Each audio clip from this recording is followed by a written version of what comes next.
Jason Isaacs, welcome back. Part two. I changed for you. What do you think? Yeah, you look good. How do I It's look? the first time I've worn two different clothes in consecutive days in about a year. Yeah, I've been wearing the same thing, Just for you, Ryan. ironically. Yeah, thank you, Jason. I had an audition, but I also thought I would stay, in character and in suit for you. Thank you very much. I How's hope you everything get it. going? You have a good weekend? It's fucking insane. The world is insane. Everything's Yeah. nuts.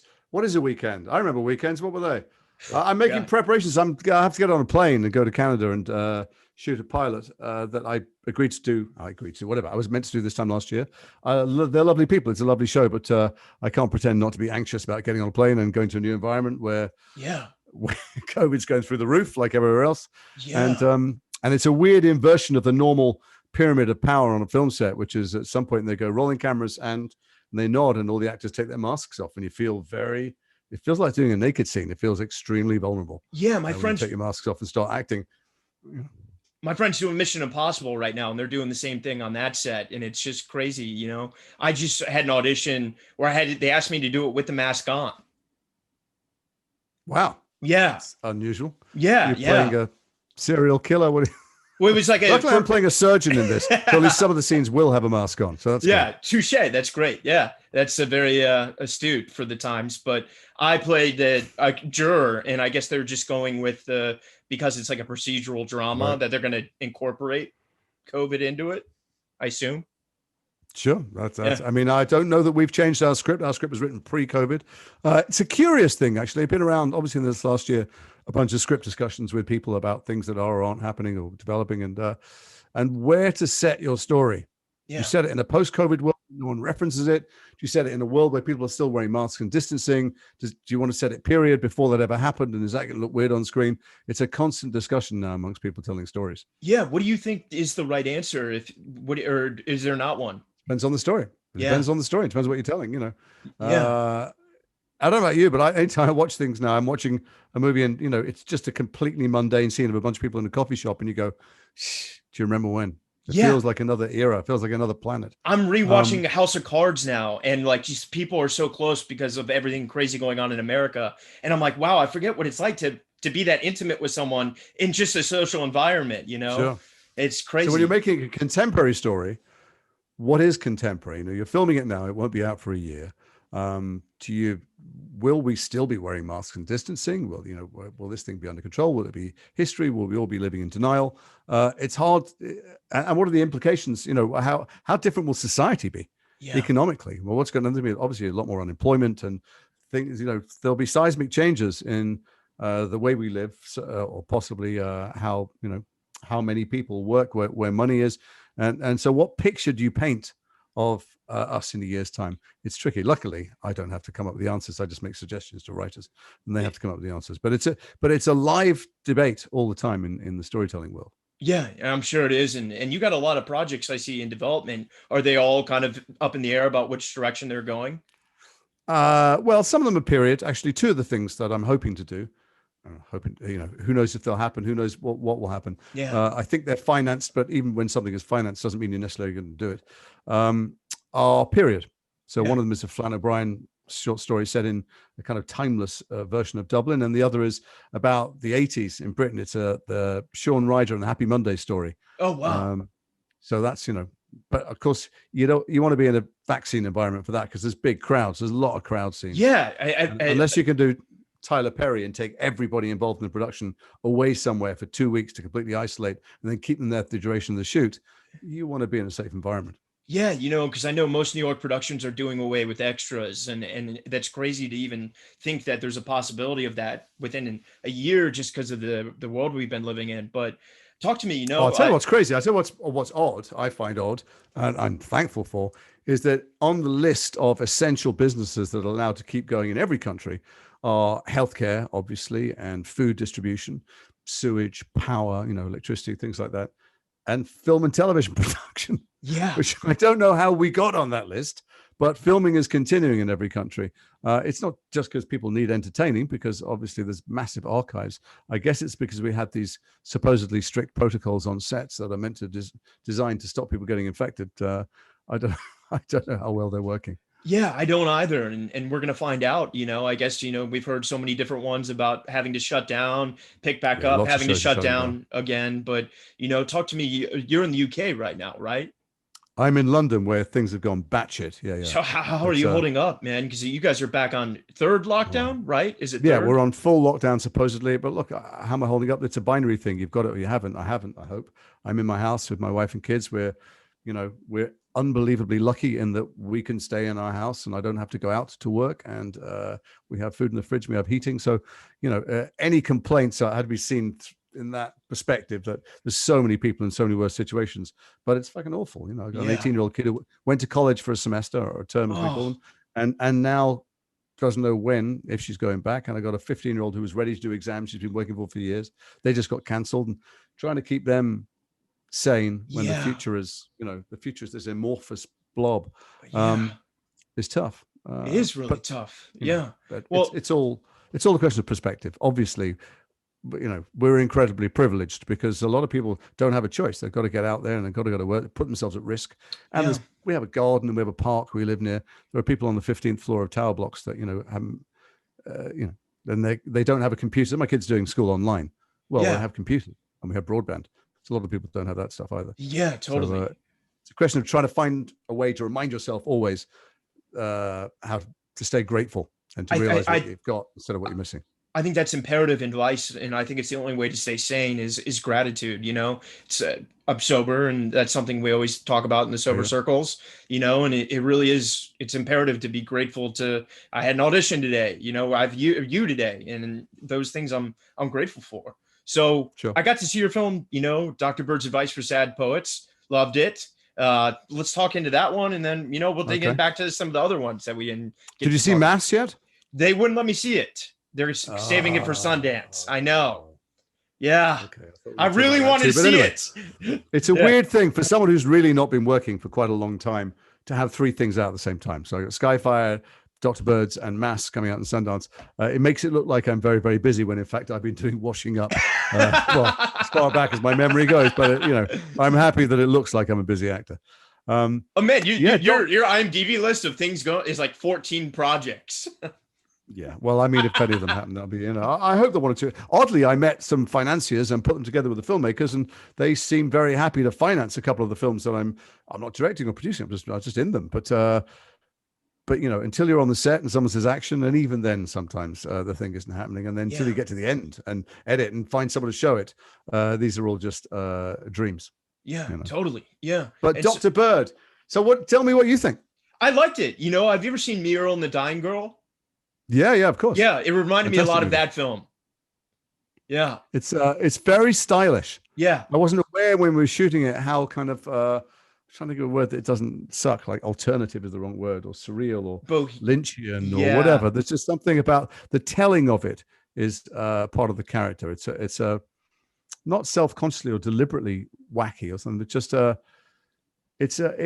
and the Dying Girl, I think, is a great parallel Yeah. in Yeah, how the totally. story is told. Yeah. I mean, you just said what you said about it not being what you thought it would be, but when you got the script, was it noted that it was going to be like that or no? It wasn't so much that I got the script as I'd seen the short. Oh, I saw the short and I met the director and I said, it's great. He said, well, I'm going to, fantastic.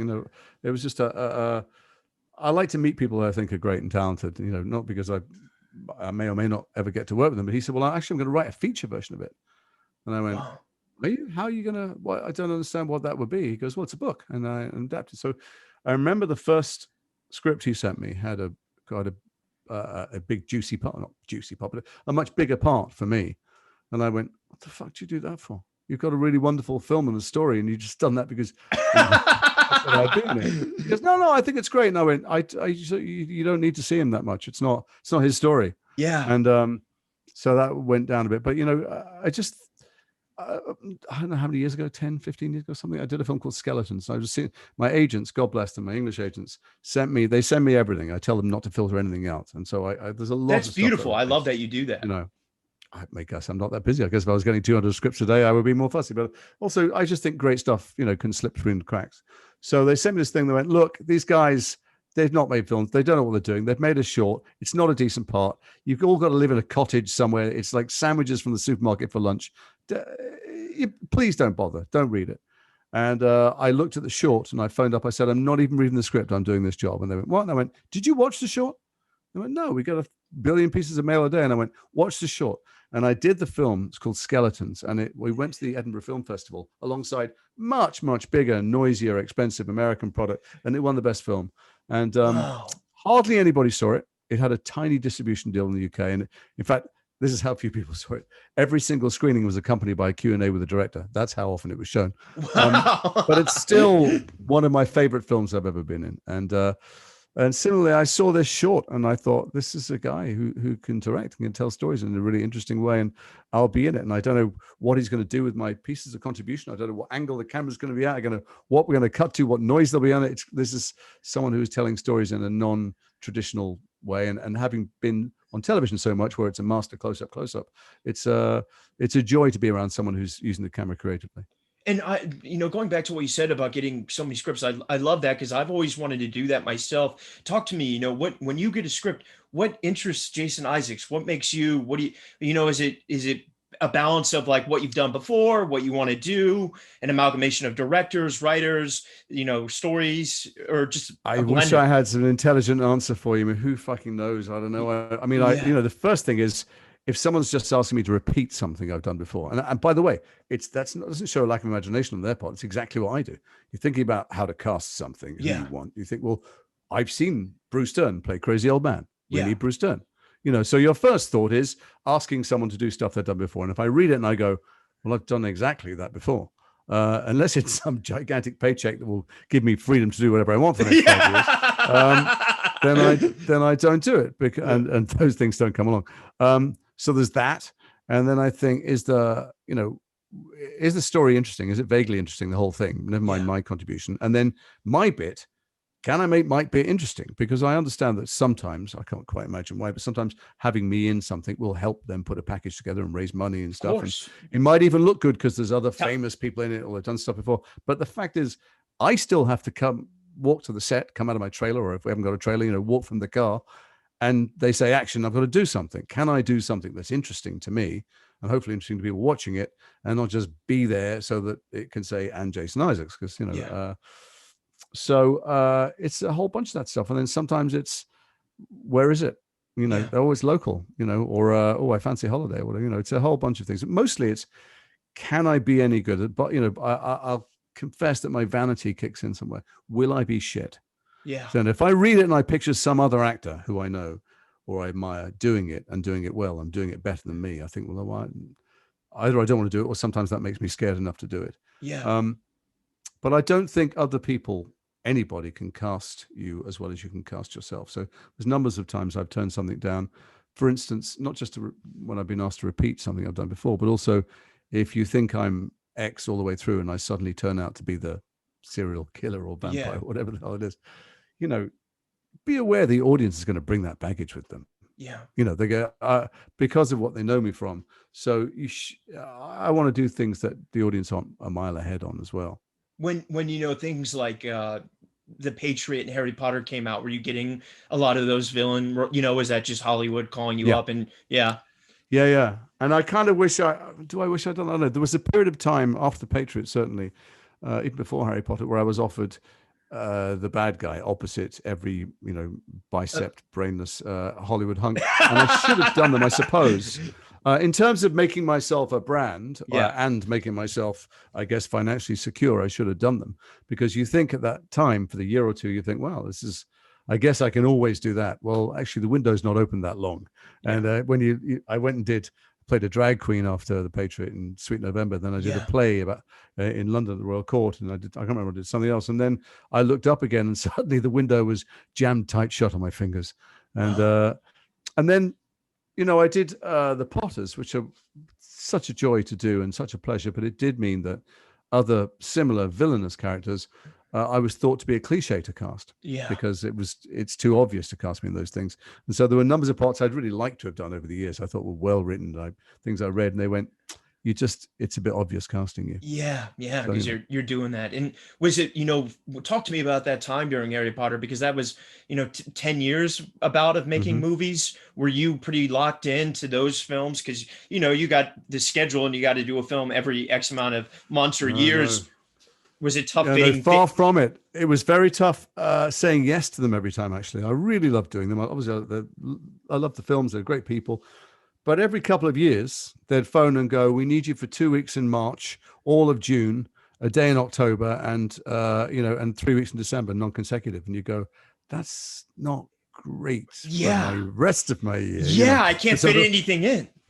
and there were numbers of times I thought about not doing the next one because I didn't have much to do and because it was spaced out, and it did rule out other jobs. And there were numbers of other jobs, just couldn't schedule around it. They tried to be very helpful in Harry Potter and when they could, but it's a big machine Yeah, with lots of moving parts. hundreds of millions of So dollars. yeah, but also there's so many different logistical things. They go, "Well, I would like to let you out of that scene. That's the only time Emma Thompson is free and Robbie Coltrane is free or whatever." So they're moving all these pieces of jigsaw around all the time. So it was odd because they're very high profile films. So people assume you did them a lot, but actually it was a very small part of my working life. And I did lots of television series and films and stuff in between. But they were difficult to schedule, and I struggled. I know lots of other actors did too, with whether to do the next one. None of us were signed to a multi-picture deal, Yeah. and at every point when it came to the blink, get off the fence stuff, I went, I can't have somebody else put my wig on. I just Yeah. can't. I Yeah. can't leave. Yeah. And was Lucius, was that a joy to play that for so long, or is it tough acting with green screens? And yeah, it's cool to have Ray Fine, but you got all this thing that's going to come in post. And I mean, there's not that much acting. If you watch the films all together, there's probably 15 minutes in 10 years. Like, there's scenes. What it is, the tough thing about it is I'm looking around me and there's the greatest actors I've ever seen in my life, all gathered around me in scenes, and everybody's got their tiny little bit and they are chewing the fucking scenery up. Like, nobody's underplaying anything. You think so you can sit around for a very long time and wait to do your 4 or 5 lines or moment. When you do it, you're like, you better hit the ground running and you better do something incredibly juicy because so you can disappear when you're surrounded by Michael Gambon and Maggie Smith and Emma Thompson and Jim Broadbent and Julie Walters. I mean, there's a lot of great stuff going on, and some days you'd be acting 3 or 4 minutes a day, and the rest of the time you can get a bit dozy and dopey and eat too much chocolate and lie in your trailer, but when you get to yeah. the camera you better produce. Yeah. Yeah. And working with so many visionary filmmakers, because I know so many great ones came out of that, David Yates, Mhm. and what was it different in each one's hands, the experience, or was it It kind of was. like, It was, but Chris Columbus set the tone. Chris Columbus, who I think maybe doesn't get enough credit for establishing the world and choosing the actors and overseeing the design of it and bringing it to the page, because there have been other very popular children's books that don't make it as films. yeah. Most notably, the Philip Pullman books, the Golden Compass, didn't really work. They're doing very well now as a television series. Oh, okay. But that was hugely popular books and didn't quite work. And Chris Columbus, I think, not only made great choices, but created an atmosphere of play, really. I mean, maybe it's because they had enough money to do it, but I've been on sets where books like this are gospel. So there are many people around who know every single punctuation mark by heart, Yeah. and yet we were encouraged and allowed to play. And he did that thing of smart thing about asking these 11, 12-year-old actors, what do you think? What would you like to do? You want to try something, Yeah. and giving them ownership of it. So there were numbers of things that I ended up doing on screen and that, ended up being cut as well, which are not in the book. And, the look of him was stuff I came up with, and numbers of lines and moments and scenes. And you think you're watching a faithful adaptations of the book, but actually Joe Rowling was smart enough to go, you're the filmmakers, you're making films. They're a very different medium. You do what you need to do on screen, and I'll do what I need to do in the books. That's so So that beautiful. atmosphere was set. Yeah. So actually, very different directors like Mike Newell and David Yates and stuff. They're all so different from each other. But there was always a sense that you could play and you could try things and you could take ownership, and nothing was sacrosanct. So even though it's a giant machine, it felt freer than lots of the small films I've been on. Yeah, yeah, totally. And that's amazing. And I love that so much. And I'm curious, when you were doing that, was it paramount to you to always maintain theater? Is that something throughout your career that you Oh wanted to no. do? No, not at all. Well, I did. I mean, I did. That's all I did. Obviously, when I was a student, that's what you do. And I did dozens and dozens of plays. Went to the Edinburgh Festival many, many times, Yeah. and I've hardly done in 30 odd years of an actor. I think I've done 4 plays, maybe something like that. And I do love doing plays when they're great. When theater works, there's nothing like It's it. seismic, it's kinetic, Yeah. it's electric. But bad plays I've or seen so many. mediocre plays, you just feel like, oh, I'm 2 hours closer to death, you fuckers. You owe me that time. Whereas I watch bad movies all the time, and it doesn't bother me. I watch bad TV all the time, and I can be in a bad movie or a mediocre movie that everybody went into with the best intentions, and I can have a great time making it. And if the end result doesn't turn out that great, I'm not even there when the end result. I'm not there when people are watching it. My job was making it, and it was always great. Well, when you're doing theater and it's mediocre, and all you want to do is turn to the audience and go home. Yeah, save I hate yourself. this. For fuck's sake, go and have a meal, go home and have sex, do something more fun than this. It's torture. So I've done, I think I was spoiled because I did Angels in America so early on. And it was such a high watermark. Yeah. With Dan Craig and Steve Delane and a bunch of other wonderful actors. And it was just the greatest thing I'd ever seen in my life. And I happened to be in it. It was the greatest thing anyone in the audience had ever seen in their lives. And not because we were so wonderful, just because it arrived as a masterpiece, and it moved the audience. It made them laugh, made them cry, it made them think, made them address the world that was outside the theater door, and it surprised them. And I've been in some successful things since on the stage, and they don't even approach the foothills of what that did. So I'm slightly spoiled by it, to be honest. And what was that process like, coming on a show that is now probably the world's most famous modern, play of all time, I would say? It's the greatest modern play in the English language I've come across, What was it like? I knew it at the time. We all knew it. Going on every night. Everybody knew something magical and electric happened in that room every night for everybody who watched it. We all used to stay in the wings. I mean, it's 2-3.5 hour plays. We would stay in the wings and police each other, make sure nobody was making themselves bigger than the moment. Wow. It was an incredible experience. And I can't remember if I told you this, but near the end of the run, I was sitting in the wings, looking a bit depressed, obviously, because the 2 older actors in the 70s at the time walked by and they went, "You're right, Jace." And I said, "Not really. I was just thinking this is coming to an end soon. And whatever else I do for the rest of my working life, nothing will ever touch it. Nothing will ever be as great as this." And you would think, if they're in their 70s, they'd say to this guy who's in his, what I would say, 27 or 28, they'd say, "Don't be silly. You've got your whole career ahead of you." And they said, "Yeah, we were just saying in the dressing room how glad we are it's come to the end of our careers." No way. Thanks for that. But they were right. They were right. But how lucky to be. I've been in 3 or 4 things spread across the 30 odd years as an actor so far, and maybe others to come, that I feel like, were special. Harry Potter was special. The OA was special, and some other individual projects, and Angels in America will always be, I think, the peak. Because I've always, I would literally buy a plane in COVID times to see you in a play in London. I would do anything. Thanks very much. Yeah. I mean, I think you're one of the greatest. I'm not. That's very kind of you, but it's bullshit. But it's nice. I'm glad that you mean it. I hope you mean it. I do mean every word of it. I swear to God. I'll tell you what I've been very lucky to do, or smart even to do. I've tried to pick fantastic parts in fantastic stories told by fantastic people. You can't always do it. Yeah. But there's been a few times in my working life where I've opened in the olden days when you got scripts in the post, I've opened the brown envelope, started reading and thought, if I don't fuck this up, people are going to shower me with praise. I might even get nominated for something, And sure enough, those have always been the times that people have credited me with a brilliance that utterly belongs to the writer. And I'm not saying I'm not perfectly good enough. I'm saying, if you give me the ball, I can run with it. But great material creates great parts, and if you don't fuck it up and you're prepared for it, you will look great as an actor. And so you asked what my criteria was. I can't always do that because most stuff doesn't lend itself to things like that. But I try and find things that will make me look good because I'm that vain. Well, before we go into the great material, I actually would like to stay on bad material for a second, because this is why you were literally one of That's a long discussion. Yeah. Well, no, but I had the chance to, when we met on Abduction, I had the chance to see you work, and that movie was a piece of shit, but you were fucking amazing in every scene. You own that father role, and it's, I tell actors all the time, every actor wants to be handed Angels in America, Clockwork Orange, of course, and you never get that. And that's what I tell actors on the show is like, the trick in this business is learning to be good in something that's horrible, because like you said, you only get those jobs every so often, like Brotherhood, like the OA, like Harry Potter. It's true. So It's true. what would your advice be for those projects when we have to pay the bills? Jesus. Do your best. I mean, fight your corner without burning any bridges. You know, if you think you can make something better with a small suggestion without offending the writers, then make it better and just try. I mean, the job of acting is misunderstood, I think, not by people watching this or listening to this, because there'll be people who know it already, but most of the public think that acting is doing the things that are in the script, saying the words and doing the actions. And we know that acting is filling up the 99.9% of the character that is not in the script, so that the 0.1% that is on the page makes some sense as a whole person. Yeah. So can you fill up the life?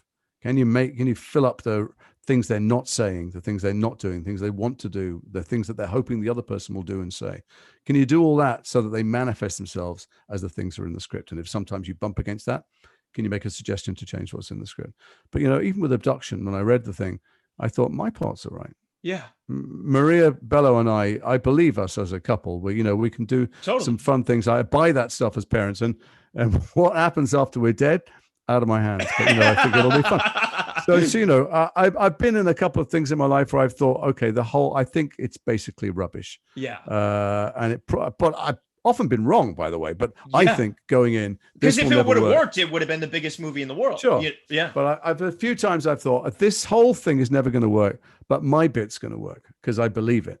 Yeah. If I believe it, then the audience will believe it. So, that's I don't have any advice for anybody other than try. I was very lucky early on when I came out of drama school. The guy who'd come out the year before had got a voiceover agent, and he didn't realize yet that you could make money from them, and they were good. She just found him, and he got a job doing a season in repertory theatre in Nottingham or somewhere. Yeah. And she said, well, hold on, I've booked you a Kleenex voiceover and a Palmolive soap. And he said, yeah, I can't. I'm going to the theatre.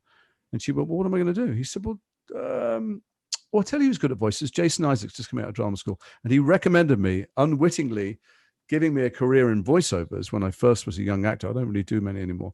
And it gave me freedom to turn things down. Wow. And that was a huge difference, because it meant I could not cherry pick. You've got to be offered them in the first place, but I could try and pick the things that I thought were decent. And that's, the only power you've got as an actor is to say no. Yeah. And so it's a rare one you get to exercise, Yeah, absolutely. Yeah. And the thing that I'm really not trying to, metaphorically suck your dick, but the thing I love about you is that you make such distinct choices. And I'd love to talk about, because I, as an American, feel that the British are vastly superior because they study Shakespeare at a young age, and they have, there's no small choice in that. And Americans, you're lucky if you do it in high school, maybe, first of all, I didn't study Shakespeare, but also I think what happens with a lot of British actors when they come to America and get some work is that if they've trained at all as an actor, they've tried to hew to that course of being a chameleon. They've tried to create different characters. First of all, if you grow up in England at all, Britain, and you want to be an actor, you better be able to do different accents. Yeah. Because we judge people instantly. We categorize people by their accent, not just in terms of how much it's regional or not, but also you can hear within someone's accent what kind of education they've had, what kind of cultural background they come from, how they'd like to be perceived. Yeah. It's more than class. It's more than that anymore. I don't know if class definitions even work anymore, but both where they grew up, what education they've had, maybe where their parents came from, how they're striving to be perceived, whether they're deliberately dumbing their accent down or whether they're trying to be a bit more street. All those things are apparent to everybody in Britain. So if you're going to be a British actor, you better learn to place those, make those choices in your accents. So first of all, there's that when we come there, but also, so I've been on the other side of the camera a few times in America when I've been producing things and, or acting in things and producing them. And I've been at all the auditions. And I've seen a bunch of people come in the room who are fabulous. Lots of them. There's lots of great actors in LA, who've come from all over the country. But they fall into two distinct camps.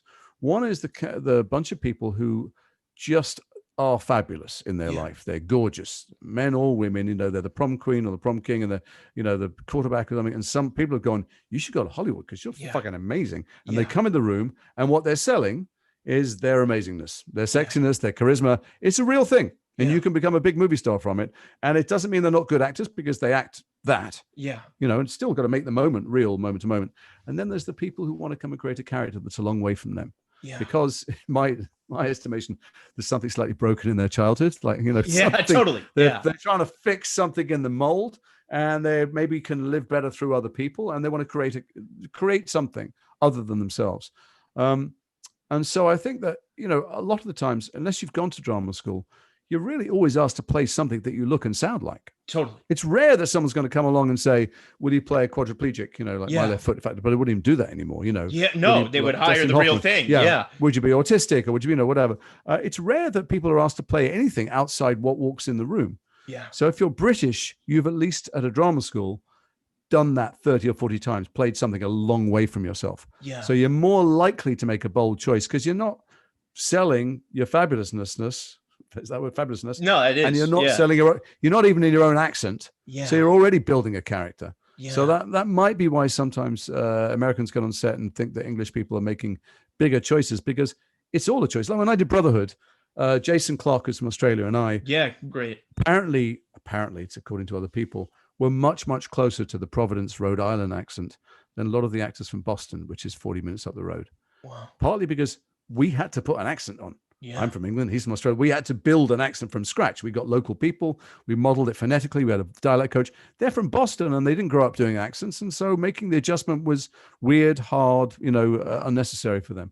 And I think it's the same thing with acting, that, if you are something like what your cast has, you can just do that. And you look at, Tom Hiddleston or whoever it is next to you, and you go, wow, that's a big choice you're making. Yeah, totally. That's because you have to make a choice. In fact, the other finish off this rant is one of the things that always amuses me when I'm in America is people go, I love how you can drop your accent. It's amazing how you just drop it. And I think, drop it because you think I'm putting it on. Because you think everybody in the world is putting on a Swedish accent or a French accent. And if they just dropped it, the default would be an American accent underneath. Well, no, I'm putting an American accent on, changing my vowels and changing my, where in my mouth I'm talking from, Yeah. At Central, do you guys even do that? Do you work on American accents? Like we do neutral American speech. Do you guys? Yeah, we work on. You work on. I mean, it was 400 years ago, but we worked on a little bit on American, mostly on British dialects, and also on being neutral, because I'm from up north, so I talk like that when I grew up. I'm from Liverpool, so I had a very mild Liverpool accent like that. And then we moved to London, and I went kind of full Cockney. I went kind of probably Tim Rothish, Yeah. And then I went to university, and they're all, everybody spoke like Hugh Grant. Yeah. And Rufus then, and then I'm this kind of hybrid mongrel of voices depending on who I'm talking to. So when I'm in America playing an American, I stay in that accent all day. Yeah. And it begins to bed in and feel natural. So even if it doesn't sound good to anybody else, it's consistent. Yeah. And you have to do that work. I mean, that's what I did.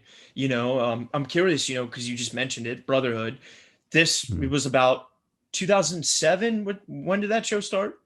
2005 we did the pilot. I think it went out 2006, 7 and 8, or 2006, 8 and so 9, this was in the middle of Harry Potter still, wasn't it? Yeah. So how did this come your way? Because this show I always describe to people, as I told you in the last part 1, that it's my little secret. I love it because this show is fundamentally, if The Wire and The Sopranos were amalgamized together, this Brotherhood would be it.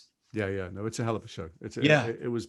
It was brutal writing and just very unsentimental and brilliantly shot. Philip Noyce directed the pilot and kind of set the tone for how it looked as well. And you really saw Providence, all shot on wide angles. Yeah. Not wide angles, wide lenses with faces close. So you would see the landscape everywhere. And it was an amazing show. I didn't realize at the time it was my first American TV series. I'd guessed it. That was your first? Wow. Yeah, I'd guessed it on The West Wing and Entourage and stuff, but I hadn't done a show, and I hadn't realized. It's only in retrospect I realized the incredible freedom that the writers had to tell any story they wanted, any week they wanted. There was no requirement to tie things up. There's no requirement to be redemptive. And, having then done a cop show for NBC, which is a very different thing, and other pilots where there's many voices trying to work out what to mold, they were really given their head, Henry and Blake, to write, to go off in any direction they wanted. And I think you can feel it. You watch it, you can feel the author's voice. It won a Peabody Prize, and I think for good reason, because you watch it, you can feel that it's you can feel the author's voices on the screen. I think, and that how they were allowed to do outrageous things, or things that would be outrageous if it was on network TV. Yeah. And when you were approached with the project, was it always Michael Caffey? Yeah. It was always Michael. Yeah. I fancy Michael. He was an amazing. I mean, it's an amazing, for those people who haven't seen it. There's two, based roughly on two brothers actually who are in Boston, who are real guys, but One was actually in Congress, right? Yeah, one's in Congress, and the other Yeah. was Whitey Bulger, who Yeah. was one of the most wanted lists on the FBI.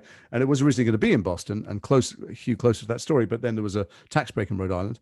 I was thrilled because Whitey Bulger was still on the loose. Yeah. So, and I was essentially I'm playing him. Yeah. And there's two brothers, and they're and oddly, the politician is probably more morally compromised than the gangster, Oh, who for sure. leads a life of extreme violence, but with a kind of quite rigid ethical universe. And then at some point I had my head staved in at the end of season 1. Yeah.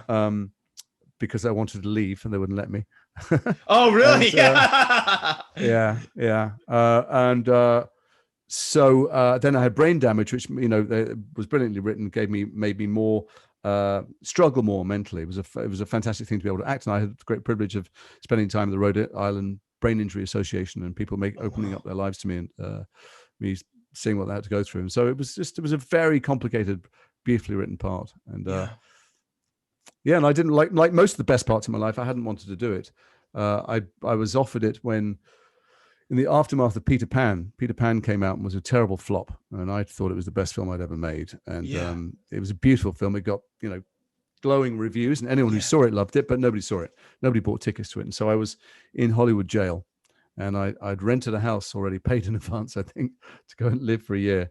My wife and my newborn baby was there, and I just couldn't get a walk on in CSI Hancock Park. Wow. I just couldn't get seen for anything at all. Yeah. My film career was it was over. It was certainly over for the foreseeable future, because this gigantic film. I was the only adult actor who was in all the way through, and so I was given the blame for it. And I changed agents. But it came so big after the fact, right? Listen, it's a beautiful film. Yeah. And it was, and over in the subsequent 20 years, it's become a huge hit. Yeah. Because it is being recognized as a masterpiece, really. But at the time, it lost a lot of money. Yeah. So I couldn't get any film work, and I just couldn't accept that. I didn't know what to do. I did the thing that actors do, which is change my agent. I changed my manager. I, all but had an entire facelift and a new nose on.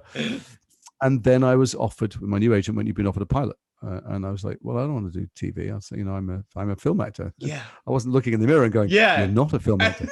Someone who used to be a film actor who is blamed for a giant flop. And I almost didn't do it, which would have been a terrible mistake. Thank God I did do it. They persuaded me to do it because it was just a fantastically written part. And the chance to tell a story over a longer period that's much richer and more complex and surprising. Yeah. And I got to live in Rhode Island for 3 years running for 6 months with my second baby was born there. She's American. Oh, wow. And made a lot of friends there. So yeah, it was a great show. It was a great sparring with Ethan and Embry and Jason, was it? Yeah. It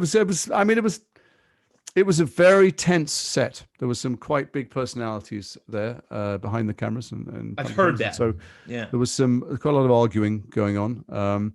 But in the end, I guess, the friction made for good work on camera. It was, it wasn't the happiest work environment. I had a good time because, I had this beautiful life at the weekend. I'd be during the week surrounded by, needles and junkies and either fake violence or real criminals. Gangsters would seek me out to talk to me all the time. It's a small place, Rhode Island.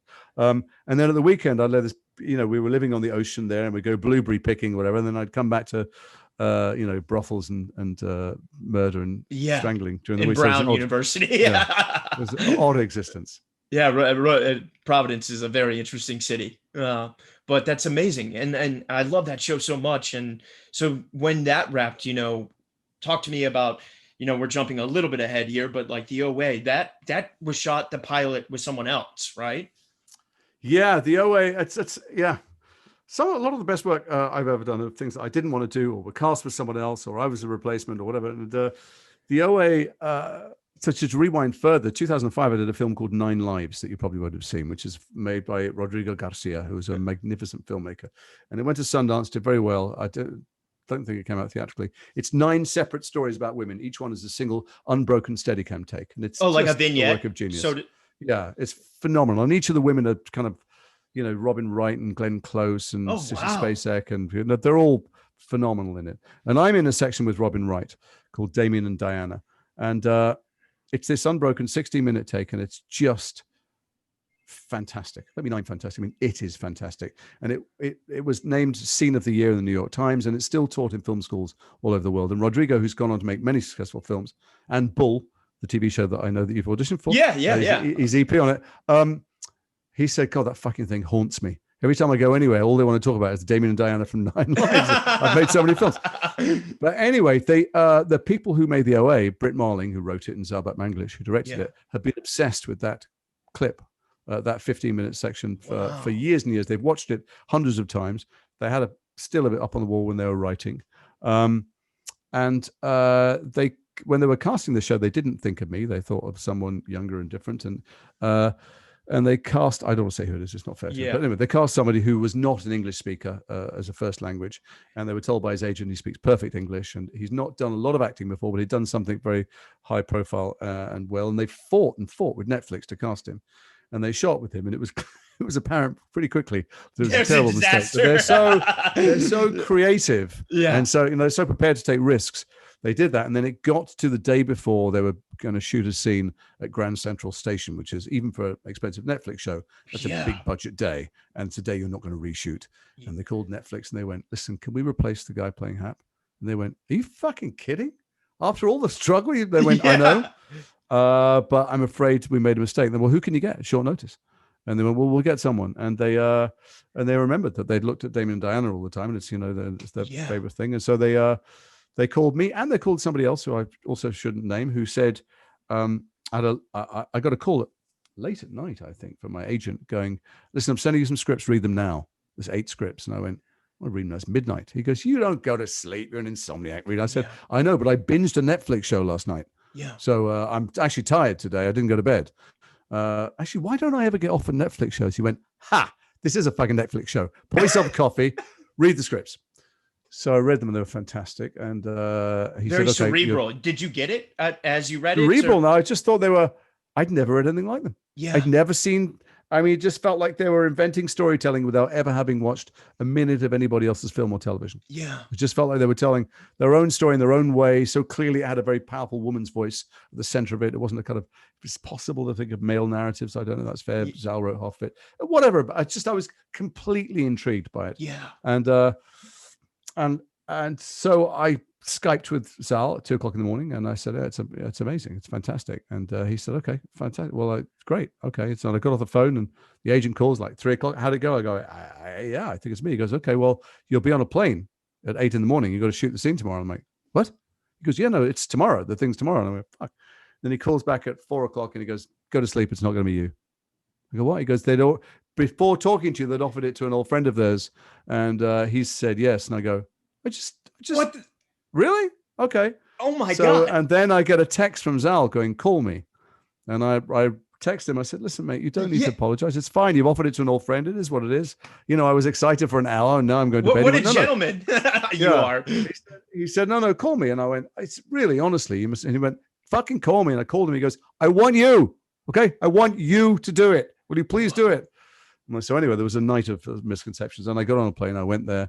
And I fell madly in love with Zal and Britt and the show. I went straight to Grand Central Station virtually. I think I had a costume fitting, and I went there and shot that first scene where I met Britt. I met Britt as Prairie. Yeah. And I'd been there 2 minutes, and I said to Zal, listen, obviously I've just arrived, but I wonder if blah, blah, blah in the scene. And he went, dude, you know, he didn't say dude. He would never say dude. He said, you know the character much better than I do already. What do you think? Which is such a loving, generous, fabulous piece of direction. I watched him do that to a lot of the young actors, the ones who never acted before, even some of them, and empower everybody to make and own their choices.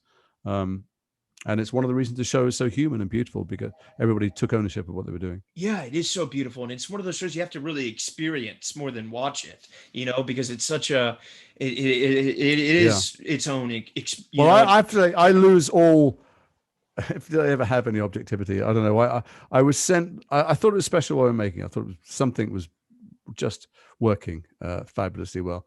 And then I was sent a link the night before I had to do a junket here. So in England, I was from 8:00 in the morning, I was going to meet 50 journalists at 5-minute intervals through the day, talk about it, but I hadn't seen any of it. And I felt like I was in the hands of someone who knew what he was doing when Zal directed it all. and Brit was clearly, just hypnotic in Yeah. the scenes, but I didn't know what it looked like. So I put it on at 9 o'clock at night, thinking I'd have a 5-minute look at it. And I binged all 8 hours. I finished at 5 a.m. Wow. I was slightly hysterical when I finished. I was crying and laughing and shaking and feeling like I'd been at some religious meeting where people had Yeah. spoken in tongues or something. Totally. Something odd Yeah. happened to me by the end. I'm like, what? And I wrote this gushing email to them, kind of just ranting and raving, Yeah. And then I went to bed for 2 hours and I woke up and I thought, a bit like a morning after you wake up with someone in your bed, and I thought, what did I say? That's not very. A man of my age, it's so undignified that I raved at them. And then I looked at it and I thought, you know what? I still think that's true. Yeah. Even though it's embarrassing. And I stayed a huge, huge fan of that show. And I remember seeing, I don't want to spoil it. Boy, did they know how to do the end of a season to hook you into the next season. Oh, the second season ending is one of the best endings of a show. So I remember the end of the first season, I'd not been that moved ever watching something, and I couldn't understand why. I mean, I watched Showa, this list, like, how could I be that moved by something so fantastical? But what do you think it was? I think, well, first of all, I think to deconstruct it is to reduce it, Yeah. But I know that I've met lots of other people who have the same feeling. So I think it's something to do with the fact that in the face of the worst thing imaginable, those people, those 5 characters who had no faith at all in this magical thing they've been presenting, they thought it was all bullshit, and they had nothing else other than human contact, and they just wanted to make contact. If they were going to die, they wanted to make contact with another human being. Yeah. There was something so beautiful in that. That was incredibly moving. Whether it worked or not, that was the great mystery between season 1 and season 2. Did that really do anything? Or was it just the weirdness of it? But it was, I don't want to spoil it again for people watching, but I don't know. I think most people have seen it at this point, but if a lot of people haven't, yeah. Oh, really? If everyone had seen it, it wouldn't be canceled. But, I loved it. I was shocked when it got. Yeah. Well, not as shocked as we were. But at the end of the second season, I read it and I went, no. You jumped the shark. You guys are idiots. This is you knew they were going to end it with that. No. I just thought I thought you can't go anywhere. There's nowhere to go in season 3. After you do that, what could you possibly do next? So I phoned Zal and I went, dude, what could you possibly? He said, come for dinner. And I went for dinner and they told me, and my jaw hit the ground. And I redoubled my admiration of them. I went, oh, I'm so fucking wrong. I'm so sorry. Oh my God. You're geniuses. Yeah, they had so many. That kills me to now know that. Next, Is there any hope for that? To get picked? It's done. It's done. Oh, There's still 2 beautiful, brilliant, and very, very original stories that are definitely worth watching. But I don't think we'll ever finish telling all 5 seasons. And was that a fun character for you to play, Hap? I mean, it was. I mean, I think he's, on the surface of it, this is, he may be the antagonist of the piece in the first season, at least. Is a guy who's means well in his basement. But this is a guy who was going to cure death. I mean, he's actually going to make the scientific breakthrough he's overseeing and discovering will mean that no one has to die again. And by the time we get to the second season, it means everyone can live their own perfect imagined life. They can travel to parallel universes, never die, and live the perfect life. So the fact that a few people have to suffer quite badly for it, not that they don't suffer, he kills them, brings them back to life, but they do come back to life. He's not a murderer. He never wants to be a murderer. He's also not a sadist. Yeah. Doesn't enjoy any of it. He can see what the rewards are on a bigger scale for all of mankind for all time. So this is kind of nothing. He's prepared to shoulder the burden of that morally and cut himself off from it. And I think the brilliance of their writing is that into that mix, they throw a girl who I make a subject of these experiments, who I expect to be able to stand outside and admire me nonetheless, and love me nonetheless, because she can see the bigger picture. That's the vanity and complexity of this man that he thinks, but surely you can see also the thing we're a part of. Yeah. And I don't know, how often do you get to write something like that? It's so beautiful. And I'd love to talk to you. You spoke so eloquently about, the rarity of getting these great pieces of writing. Yeah. And for you and your finding collaborators like that as well. Exactly. Zal and Henry and all those great writers and JK. But I'm curious, for you, like the OA to me was so huge. And obviously I know Netflix is very internal about their numbers and their politics, but for you, what do you think sometimes makes something catch on versus not? Is it the zeitgeist? Is it the moment in the world? Is it, right material, right time?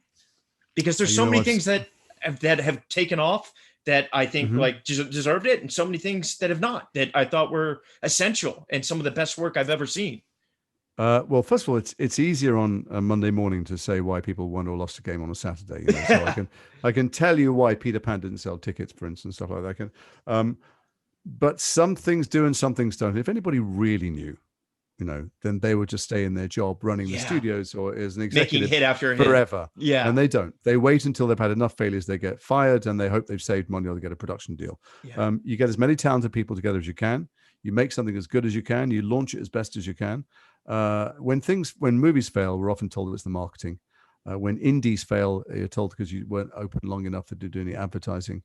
Um, Sometimes something just catches a light for no good reason at all. It's not a meritocracy, but but in the broad sweep of things, great things, the things that become very successful. I did the Robert McKee course years ago. oh Robert really? McKee is he's a famous screenwriting guru Yeah, who's parodied in the film adaptation by Brian Cox, that when Nicolas Cage plays twins. But he's featured in a few films. He's the guy that's taught many, many writers and unfortunately taught many studio executives, given them a language and a jargon with which to give notes and stuff. But he came into a room full of very cynical British filmmakers and writers and actors and stuff. And he said, listen, you're all sitting there thinking, who the fuck is this guy to come in and tell us how to write popcorn bullshit movies? yeah, We don't want to write that kind of thing anyway. And he said, good luck to you. Write whatever you want. Write obscure indies, write, television that goes on at 4 o'clock in the morning that, the 20 people who watch it are great. But if you want to write something that's very popular, don't turn your nose up at films that make hundreds of millions of dollars, because they don't do it because they're put on a bunch of lunchboxes. They don't do it because there's a poster on every subway and corner. If you make hundreds and hundreds of millions of dollars, it's because people want to see the thing more than once. yeah, It's because people go back and repeatedly view it, and they view it later on streaming or DVD. He goes, and you might still not want to make that film, but you can't pretend that it didn't hit some kind of chord with people. It yeah, resonated. So, Emily in Paris is very successful this year. yeah. It resonated. People wanted a holiday in Paris. Lily, They want, abduction family. yeah, from Lily. Yeah, Lily was a yeah, joy to watch. Some things become suddenly listeners. People wanted the Tiger King in lockdown when lockdown yeah. first started. It Oh was my the most God. popular show ever. Sometimes magnificent indie films don't get seen by anyone and close because they're opposite the wrong thing that weekend, or there was the wrong thing on the poster. Yeah, There is no pattern. If you ask me what makes things successful, I have no idea. And the art, when it comes to my own work, I think I learned a very, very long time ago to enjoy the work and let go yeah. of the results, because I have no control over it. And the strangest things have become huge, and the most wonderful things have disappeared. Wow, that's so beautiful. And I'm curious to ask you, now in the landscape where film and television it's really changed, right after Brotherhood, the rise of Netflix happened, House of Cards happened, and then all Mm. these companies started doing streaming, and then eventually streaming turned into original movies, and then, And then the Mark, pandemic has killed yeah, the theaters. yeah, Killed it. it Yeah, probably, I mean, I hope not forever, but who knows, now movies for are a long coming time. home. Yeah. And the experience is different now because they, as you said, these $100 million movies, people go back and they can make $300 million on $150 million movie, and they can make $3 million on a $15 million movie, and so they're going to choose the $300 million. Sure. So as you've navigated this landscape, what's it been like for you as an actor? Is it Marvel, or is it a streaming thing, or is there still hope for indies? I mean, uh, well, you saw him as an actor. You want to talk to me as a would-be occasional producer and someone who Yeah. sits on film boards and Do stuff. you have a production company? No, Oh, I don't. I mean, I have a loan art company in America, but no, but I produce things. I mean, I'm producing or co-producing with people and find money and develop scripts and stuff, and they're really labors of love. If you're making a film, if you're making an independent film, everybody is still driven to do it yeah, because it somehow feels like carving a statue out of a tree or something, and you all want to make film. But the fact is that most independent films either don't get seen by anybody, or if they're lucky, goes to streaming, yeah, and very, very few of them go to a theater, what we call a cinema, and very few of them are there in the second week when they do. It's the drop-off rate is enormous. yeah, So they're hobbies, really. Everybody I know who's a film producer is trying to be a TV producer. Yeah. Everybody wants to so wants to make TV series, because that way you're getting an income and someone else is paying for the making of it. You don't have to jigsaw together funding. It's different if you're getting funded by one of the few big studios, but they're Yeah. making fewer and fewer and fewer Of films all the course. time. And Netflix and Amazon and Disney and Hulu and these guys all have checkbooks, and they're making some single dramas now. I don't know if you can still call them films, but they're making single dramas, and that's why Paul Greengrass and Alfonso Cuarón and Martin Scorsese are making, they just, that is the way the wind has blown. Yeah. And to regret it is like to regret the coming of the death of the steam engine. It just is what it is. That's how people are watching it. I think and hope that we will still all want to gather in large numbers to be told stories. Yeah. We always have, and stories hit home that much harder and that much deeper and make you feel less alone when you're told it in a group. Communal catharsis. Yeah. Yeah, I don't know how big your screen is or how fabulous your Dolby sound is.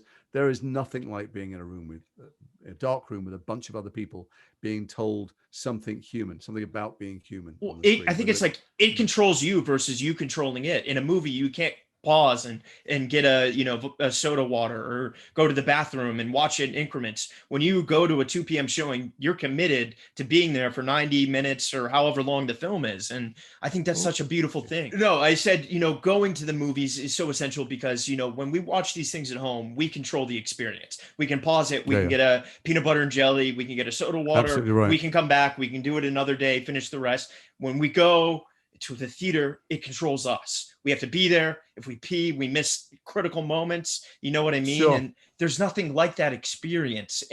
But it's not. Yes, you're right. That's to do with your interaction with the screen and the sound, and how much of your vision it's taking up. But for me, it's about the other people in the room, even if you never speak to them. It's most manifest in comedy because you all laugh at the same thing. You laugh at shit you wouldn't laugh at if you're by yourself, or you scream and then you laugh because you scream. But even when you're not making a noise that's as obvious as that, you're acknowledging each other's humanity. You're seeing someone do something, being petty, being jealous, being angry, being, struggling with their ego, things that we've all done. And because there are other people watching at the same time, even if you're not making acknowledging noises, you are acknowledging with other people. Yeah, that's us. That's human beings up on the screen. It's incredibly powerful. So I hope that it comes back, but it's difficult because, there were days when my Big Fat Greek Wedding, for instance, would be made as a small film. We rolled out city by city by city. And, the actors would go to each city and publicize it and be on local radio and TV and stuff. Now you've got to launch now. So, I've got a wonderful movie in Sundance. I'm in Mass, which is a fantastic film. In order to put it on in cinemas, well, first of all, cinemas have to be open, so I don't know what's going to happen with that. But you can buy a film, and it doesn't matter whether it's $1 million film, a $300,000 film, or a $10 million film. You've then got to pay for it to be in all the cinemas. Yeah. And you've got to pay for posters, and you've got to pay for advertising, you've got to pay for radio spots, so it's a huge investment, hoping that you will get the money back for those things. So it's indie films they're a labor of love. So I'll tell you this story. My first day in LA ever, I think, my brother, who had been at university with a guy who was a film producer, and he gave me his phone number, and I went to a payphone in those days. I'm not sure no one had mobile phones. And I called him up and he said, "Yeah, I'm out in Malibu. Come visit me in the house." I said, "Okay." So I got Thomas's Guide. I drove out to Malibu. Thomas Guide. That's so old, man. I remember those. And I buzz on. It's one of these beautiful white buildings right by the ocean. I buzz on it, and he says, "Hi, I'm down the end of the garden. I'm in the orange grove, just under the tree. Okay, just walk through the house." Yeah. And I walk through, and it's just, a palace like something out of Entourage. And there's a corridor which has posters on the walls of all of the indie films that I've seen for the last decade. All of the ones that won Sundance, stuff like that. I'm like, shit, his name's on all these things. I'm hooked up. My brother's scored. I walk down the end of this garden. I can see the ocean. I see this guy sitting in white linen pants with a laptop. It's, it's just, and he goes, "Hey, you're Brent's brother, right?" And I go, "Yeah." He goes, "You picked a weird day to come see me." And I go, "Why?" He goes, "Did you see the posters in the house?" And I go, "Yeah. Did you make those?" "Yeah, I made all those movies." I said, "That's amazing." He goes, "Yeah, I made in total all those movies, maybe $35,000 over a decade. You've just come to see me on the day I'm going back into Madison Avenue, going back in advertising. You can't make fucking money making movies." I'm like, "Oh, okay, thanks." Oh my God. So, some people do, and some people can. There's grants. There's what you call soft money, from areas that have tax breaks. Yeah, and Atlanta or something like that. Yeah. Oddly, because of the precariousness of the world, film, which used to be a very high risk investment, is not that high risk anymore compared to everything else, because nobody's getting a return on their money anyway. So Yeah. there is more money around to be put into film. And I see all these business plans where these poor suckers are being encouraged to invest in film, and they go, look, Blair Witch Project cost $10,000 and it took $100 million. Well, that's not the normal model, I'll tell you now. Yeah. So I don't know what's going to happen. I do know that the urge, I'm on the board of British Independent Film Awards. I'm on one of the committees. Amazing. And, it's like the British version of the Spirit Awards. And we had hundreds of films submitted this year.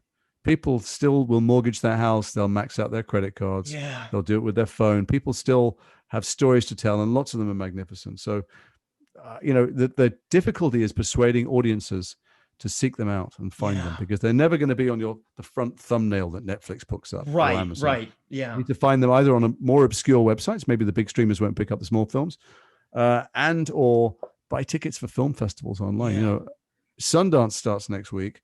Normally, you've got to go to Park City in Utah and line up in the snow to try and get a ticket. Now, anybody in the world can watch these movies. Yeah. So if you're interested in great original independent films, go to film festivals from your front room. Go to That's as what many I'm film going to do. festivals. I'm going to see Mass. Are you short on time? You got to jump. Oh, okay, I've cool. ignored 2 people called, but I've ignored them. Oh, well, I will call them back. I love talking to you, fine. so I don't want to take up your time if I'm killing you. Fine. Okay, cool. Dude, Jason, one of the reasons you're in my top 5 and you're the best is you work more than Leo, Brad, or those things. You do better work. The performances and the choice. That's very nice. No, it is true.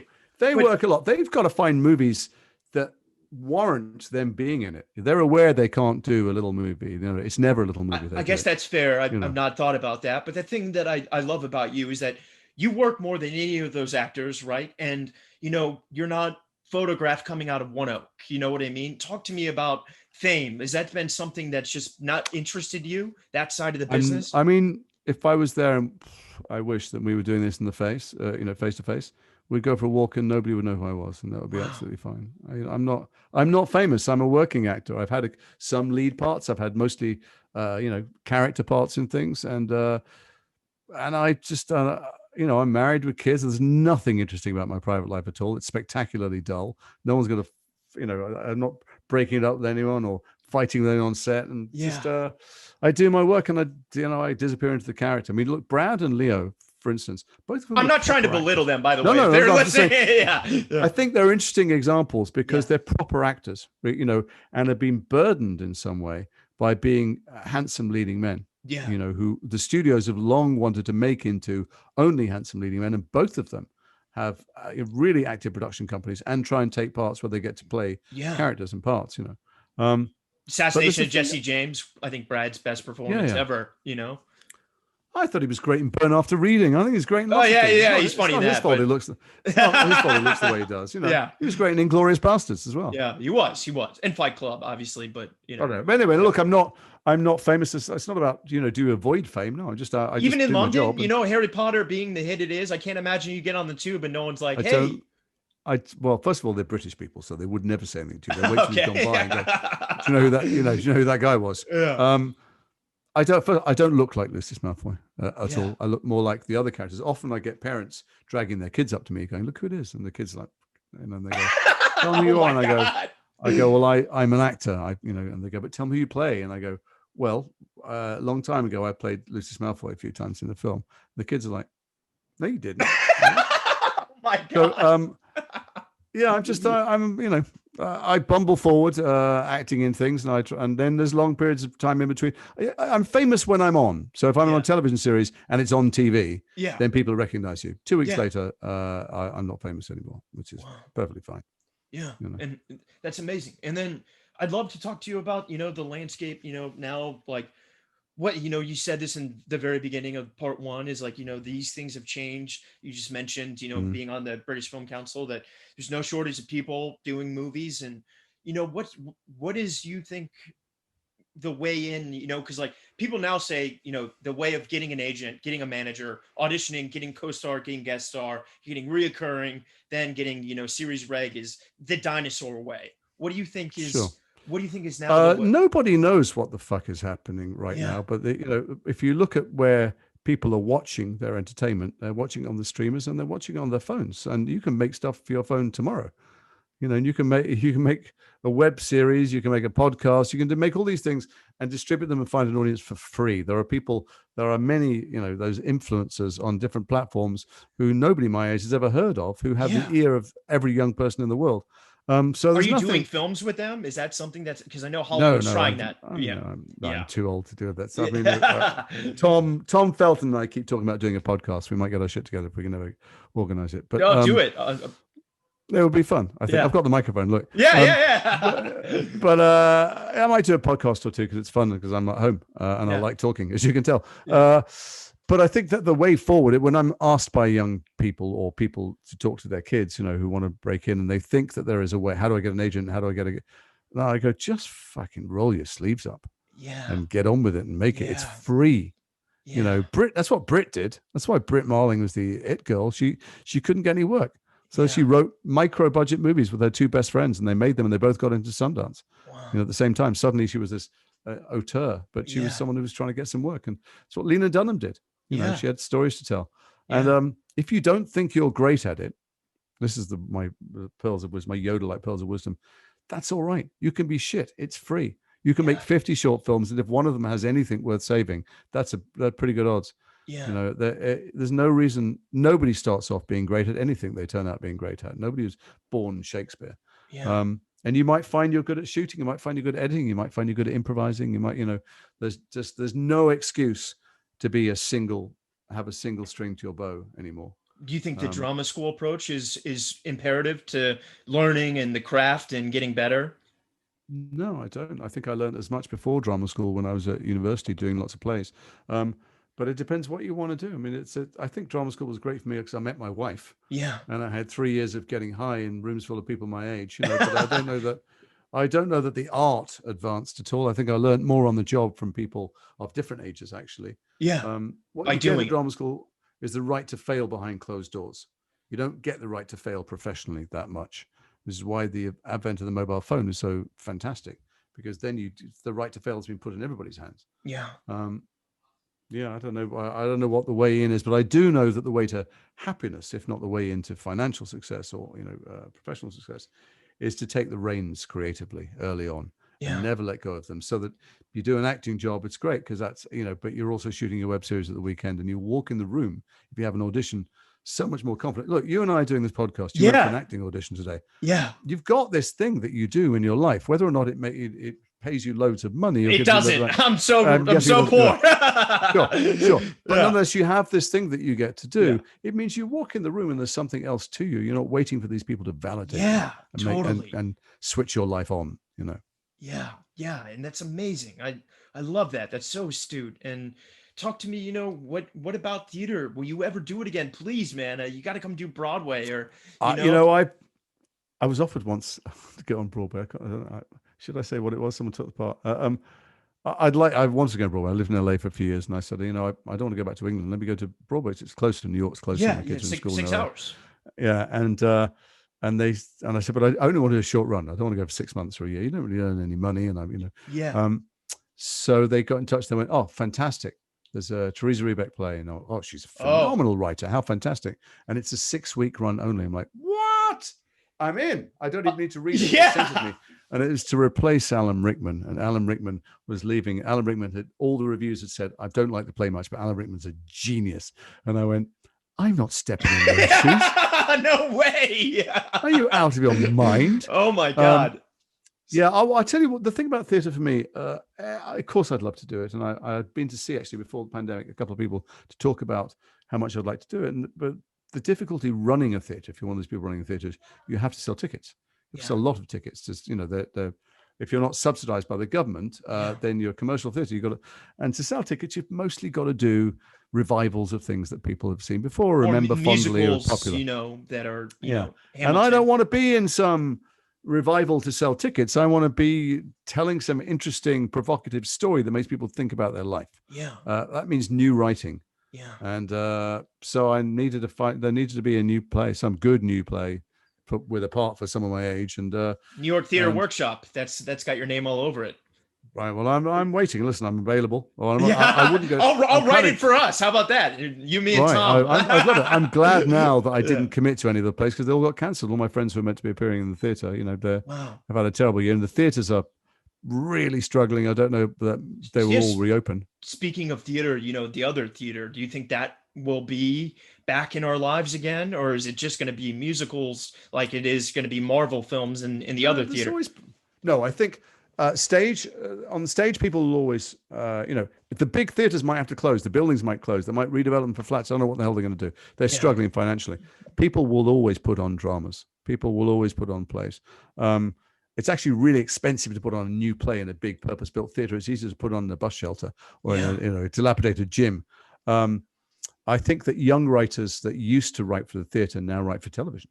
Yeah, they all You write do. your first thing for television, but nonetheless, I don't know. You move people in a room in the theater. There's just something about when that works. Yeah. Only when it works. But I feel bad because most people, if they go to the theater at all, go once or twice a year, Yeah. and they don't enjoy it. They're bored shitless, and they think, Yeah. well, it's me. I don't get it. Yeah. It's some kind of bitter cultural pill we're all meant to swallow, but I don't Yeah. get it. And it's my fault they didn't have good enough education. No, you're wrong. That was fucking boring. The thing you saw. Most things are. Yeah. But if you keep trying, or if you take recommendations, once in a blue moon, you'll happen across something that makes all the rest of it worthwhile because it's Yeah. amazing when it works. Yeah. I just saw Killian Murphy like 2 years ago in a thing called Grief is the Thing with Feathers. And it was so, Yes, yeah. yeah. Yeah. Did you see it in London?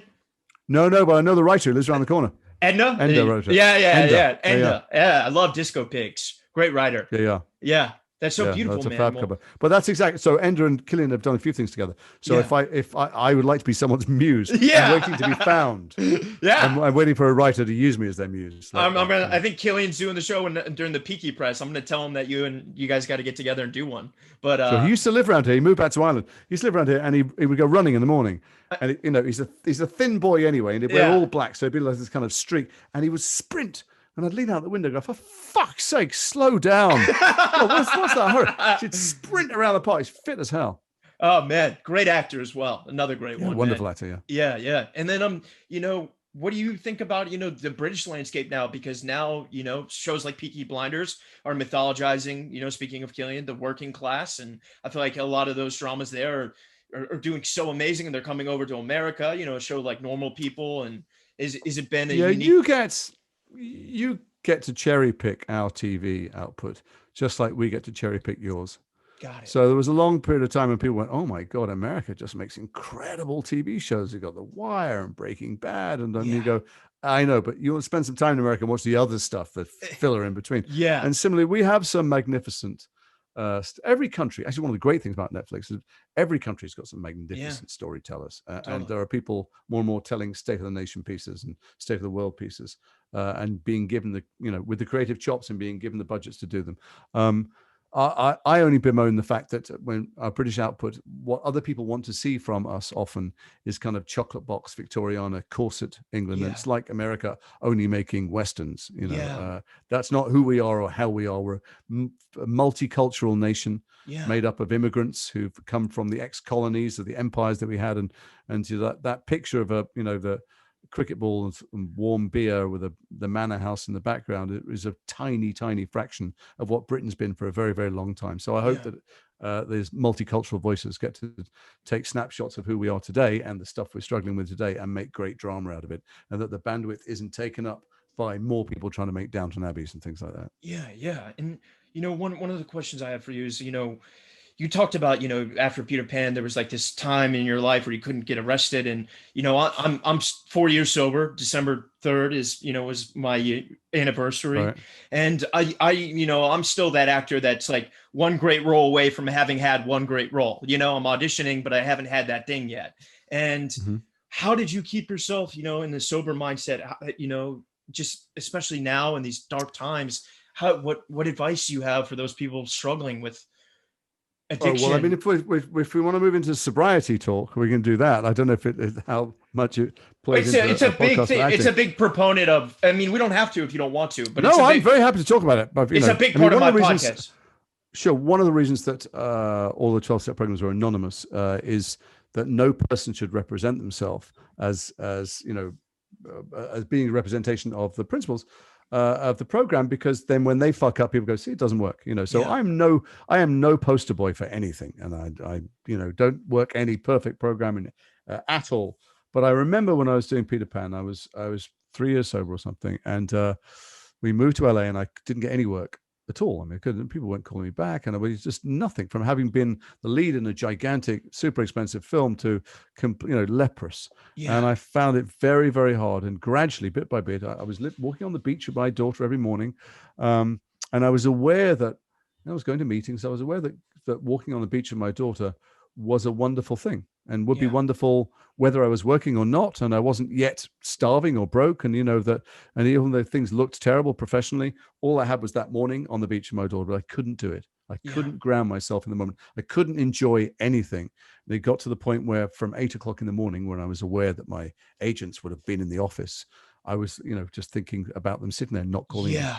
Is anybody working for me? Is anyone trying to get me a job? What am I doing in Los Angeles, thousands of miles from home, where the rest of my family are? We're spending money like I'm some successful actor, and I'm not making a penny. And it's just, Yeah. I peaked. I had this. I'm like a one-hit band. I had a movie, it flopped, and I just was, the voices in my head filled up these beautiful days on a beach with my kid. And, where I could, because some voice in my head was going, look, one day you'll be working again. You'll look back and think, you fucking idiot. You were on a Yeah. beach with your daughter. You didn't even enjoy it. Yeah. Why couldn't you enjoy it? But I couldn't be present. And then somebody called me and said, hey, I saw you talking a meeting, and I need a sponsor. I need someone to help me. And I went, dude, you have so called the wrong person.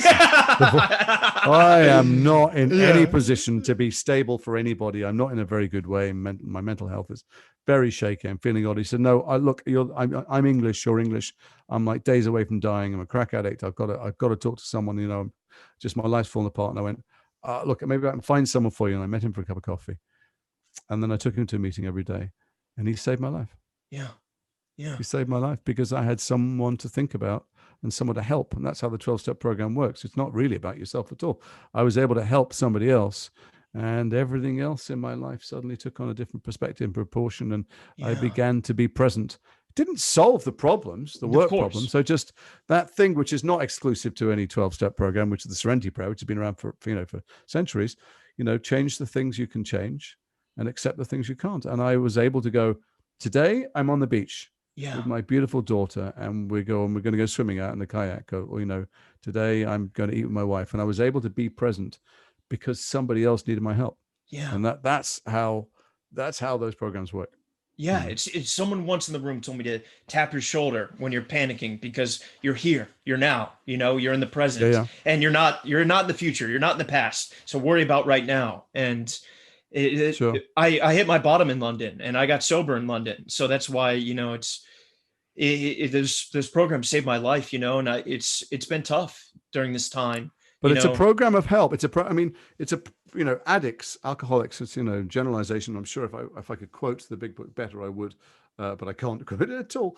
But we're very self-centered, and we're very selfish, and we're very childish, and the thing that helps us not obsess about ourselves all the time and think about ourselves is helping other people, being of service, not just to people who are addicts or alcoholics, but to anybody, just being of service, and so I'm lucky because I have a bit of a profile as an actor that I'm asked to get involved in lots and lots of different charity things. And I do tons of it. And it's because I'm nice.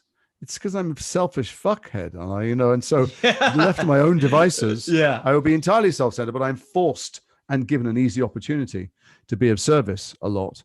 I miss the chances of, when I get to be face to face with the people who are being helped. I'm helping to raise money now or doing other things often. But knowing that I'm being of service or trying to be of service is something I grew up seeing. My mother was a crazy, disturbed addict in a way. She had a food problem, who never got help, and so was damaged people around her. But one thing she just knew instinctively as a human being is she had to help other people. Now, she never sorted herself out, but she ran charity after charity after charity until they would eventually throw her out because she was so difficult or whatever. But she started charities, she ran charities, and so, ask me, how do I stay sane in these times?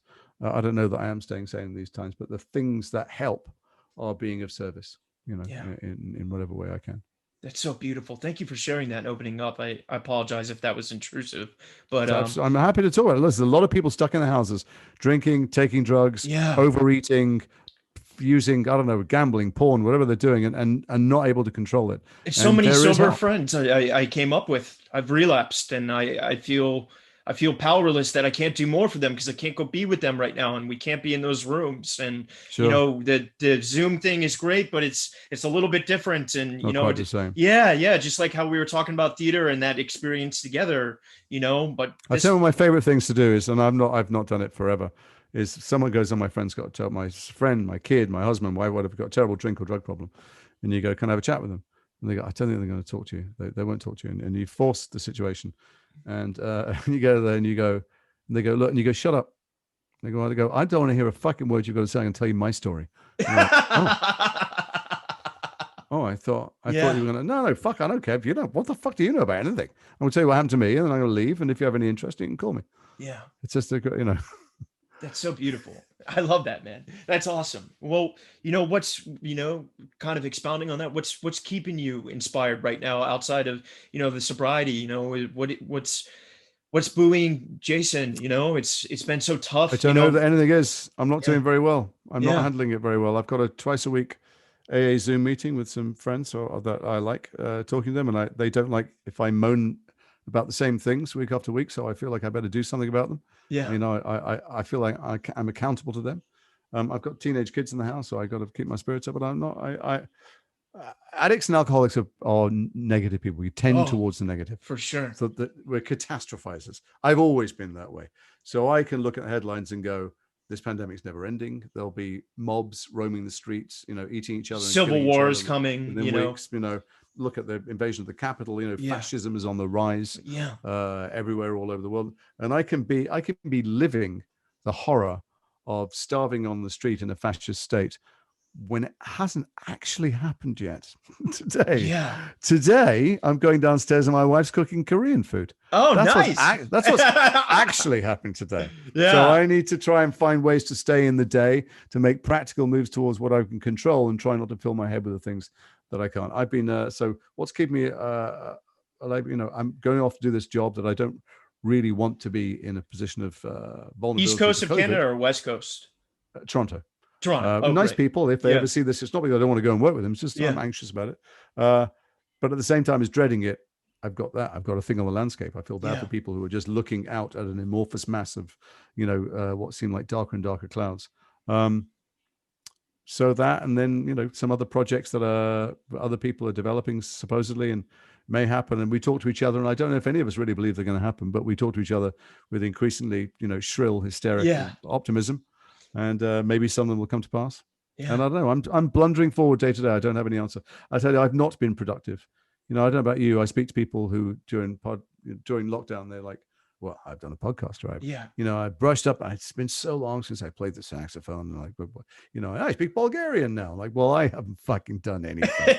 Nothing. Yeah. Nothing useful. I haven't even tidied up. And the years gone by. And listen, I remember the days when I was using drugs a lot. And a day would go, I'd wake up, and before I knew it, it was dark again, and that was great.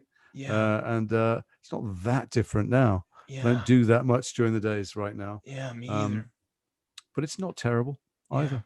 If I can find one moment where we're tidying up to music and dancing, or Or having Korean food.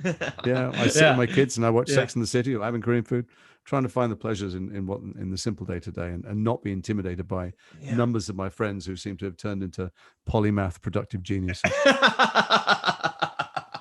Jason Isaacs, man, you are one of the greatest in the world. You've been a real hero of mine, and really, you opening up to me and sharing all this with me has fulfilled me and inspired me and anchored me and buoyed me in ways that this is all I have during this pandemic. It's I get occasional auditions, but it's really this interaction that keeps me sane. And for you opening up and Great. and giving back and coming on the show, I owe But you here's the so thing. much. So I used to go, as I used to a year ago and previously, to conventions quite a lot.